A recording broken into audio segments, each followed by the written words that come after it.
So welcome back to the Chapter 5 review. We are going to complete problems 15 through 20. And now we're working with the inverse functions of sine and cosine. So it says evaluate arc cosine of the cosine of pi over 3 without using a calculator. So we actually kind of work from the inside out.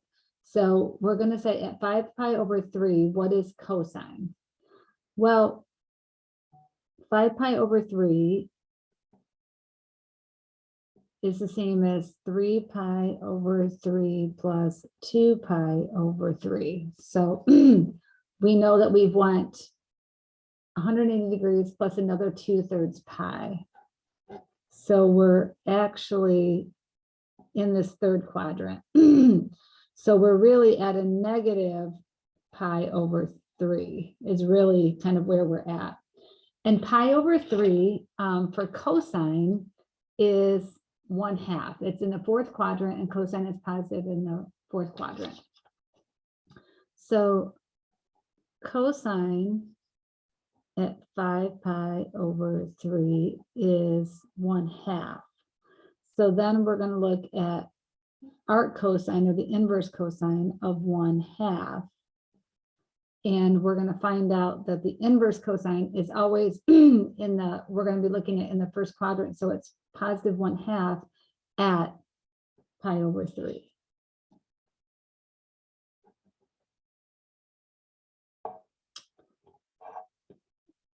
Okay, 16 is a little bit different because we're not doing arc cosine with sine. We're doing evaluate the tangent of the arc cosine of 4/5 without using a calculator. So we're saying, what is the arc sine of 4/5? So what would be the inverse of that? Well, we really just need to look at the triangle that's 4/5 and do the tangent of that. So if we look at the angle that is the sine of 4/5, we're going to look something like this. Because again, it's that special triangle, a 3, 4, 5 triangle, where the smaller sides are 3, 4, and then the hypotenuse is 5. So we really can just look at this. It's in the first quadrant. And we then can say, oh, we want to know the tangent there. And the tangent of this triangle, remember, is always the opposite over the adjacent. And so that is just 3 over 4.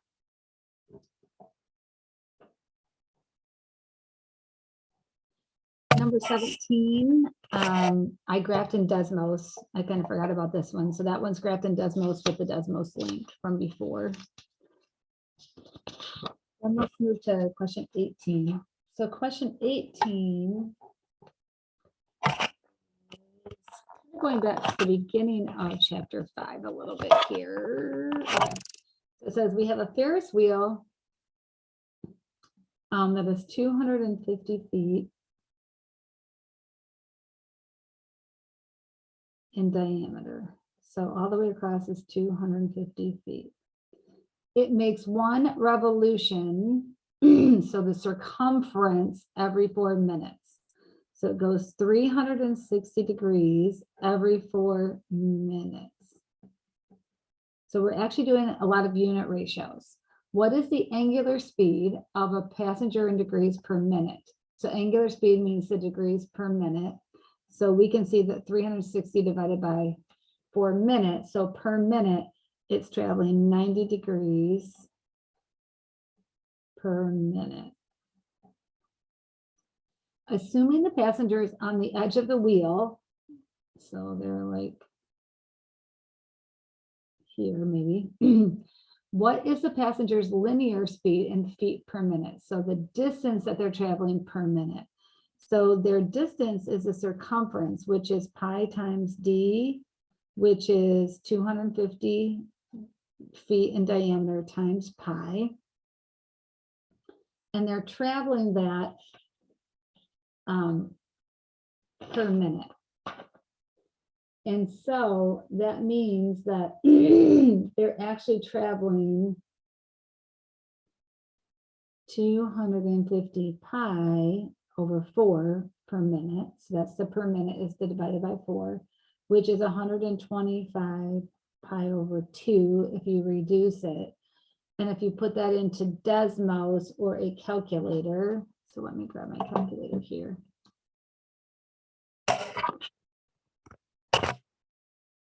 We have 125 pi divided by 2 is roughly 196 feet they're traveling per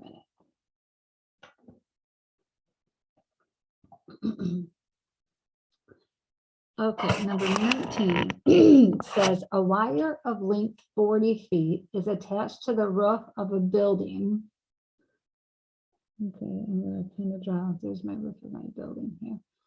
And the length of the wire is 40 feet to a stake 12 feet from the building. So 12 feet from the building, the wire is attached.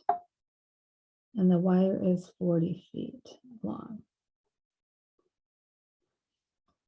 Find the angle the wire makes with the side of the building. So the wire is making with the side of the building, because here is the building.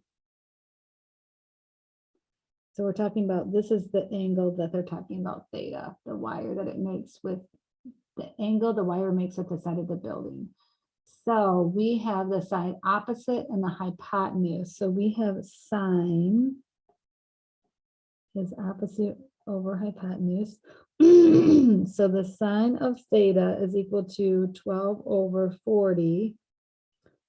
So the inverse sine of 12 over 40. Let's go ahead and put that into, I just use my graphing calculator. I think I mentioned this to a student. I didn't think about it. I don't use Desmos at all for these. Well, arc cosine, it can't. It's easier to use a calculator because you can change the mode when you want to between radians and degree. And so I want this in degree because it says find the angle. So I'm going to do second and sine for my arc cosine or my arc sine 12 divided by 40. And the angle is approximately 17.5 degrees. And the last question, number 20, part of it is in that Desmos link for the second part here. And I'm going to go to that in a minute. But it says the function P of t equal to 30 times the sine of pi over 12t plus 30 is used in biorhythm theory to predict an individual's intellectual potential as a percentage of the maximum on a particular day, with t equals 0 corresponding to birth. So what is the period of this function? So period, if we go back, it's like less than about 5, 6 or so, I think. Graphing of sine and cosine, it's 2 pi over b. And that is our b, or small b, however you look at that, pi over 12. So this is equal to 2 pi over 12. That's the same as 2 pi times 12 over pi. And the pi's cancel, so it looks like it's 24 days is the period. And then B says, what percentage of an individual's intellectual potential is being met on his 3rd birthday? So day 1095.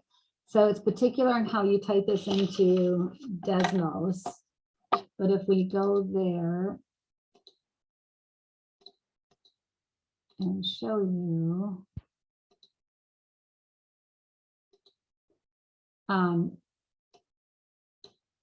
I'm going to make it so I did it twice. So one, I can leave just the equation there, and the other one, I can do the gear, because if you do, once you do the gear, you can't get back to just the equation. So I like to have them twice. So if I do the gear on one, I can then just go down into my table and say I want to put in 1,000 day, 1,095. And it looks like they're using about 8.79% of their potential. So let's just put this one in. If I am 50 years old, 50 times 365 days, so I've been alive about 18,250 days, plus a couple months, so plus 90 days, exactly, because the day is 3 months from my birthday. So I have been alive 18,340. So I'm working at 56% of my maximum potential.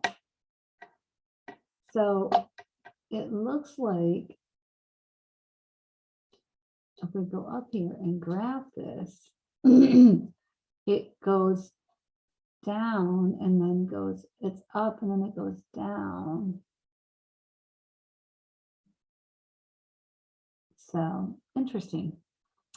Okay, catch me back for the chapter 6 review.